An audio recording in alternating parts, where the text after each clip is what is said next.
साईं मुंहिंजा असांखे निंदो लॻ ॻोठ वाहिद ॾिनो मल्हा जे माॻनि खां।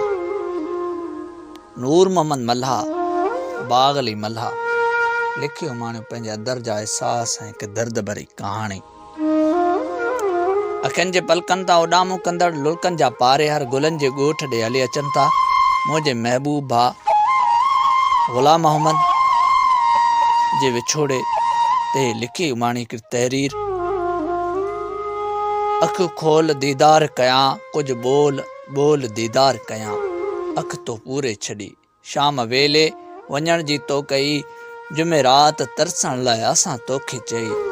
सुबुह जा मुसाफ़िर मंज़िल तो ॾोरे छॾी, अखि तो पूरे छॾी, अखि तो पूरे छॾी।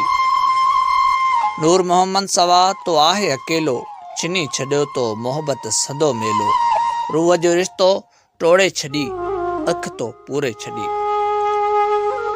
दीन इस्लाम जो बहितरीन ॼाण रखंदड़ हीअ असांजो प्यारो भाउ ग़ुलाम मोहम्मद मल्हा, जंहिंजा शागिर्द अॼु बि मस्जिद जे मिंबर ते वेही जुमनि जा ख़ुतबा ॾियनि था।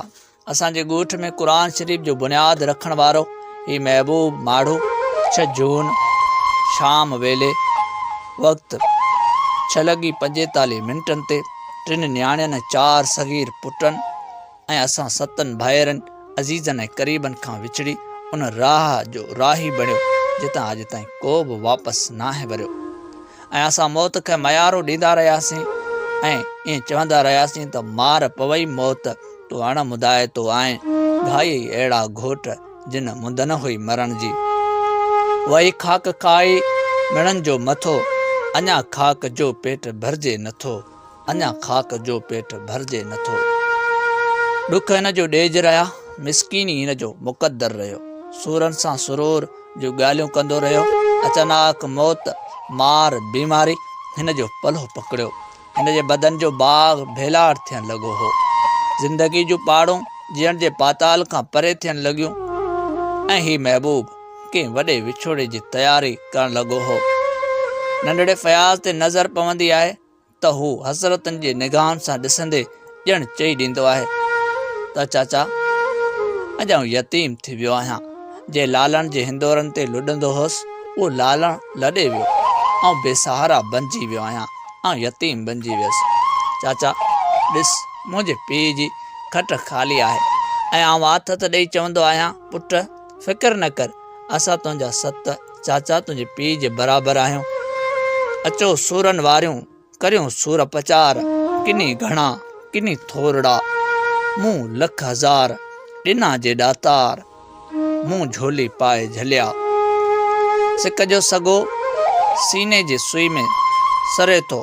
यादि अचे थी महबूब भाउ जी जेको जुदाई जा जतन कंदे असां खां मोकिलाए वियो। अॼु बि जॾहिं शाम पंहिंजे रंगनि में काइनात सां रिहाणियूं करे थी त दिलि ते यादुनि जा दफ़्तर खुली पवनि था ऐं रहिजी वञनि थियूं उहे यादगिरियूं, पर सॼण नाहिनि रहिया।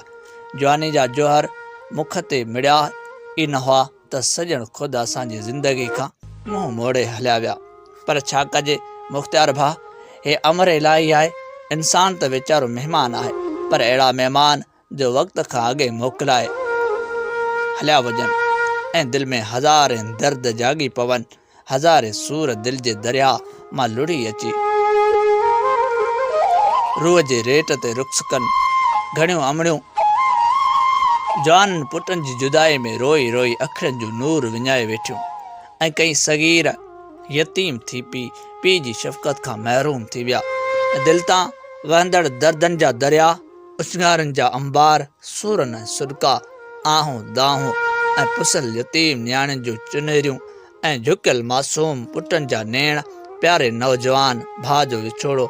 अहिड़ो दर्द दिलि विसारे त कीअं विसारे मुख़्तियार भाउ, कीअं विसारे, हा कीअं विसारे मुख़्तियार भाउ। बसि रब ताला खां दुआ आहे त शाल अल्लाह ताला पंहिंजे हबीब जे सदके जन्नतुल फिरदौस में आला मक़ाम अता फ़रमाए। आमीन।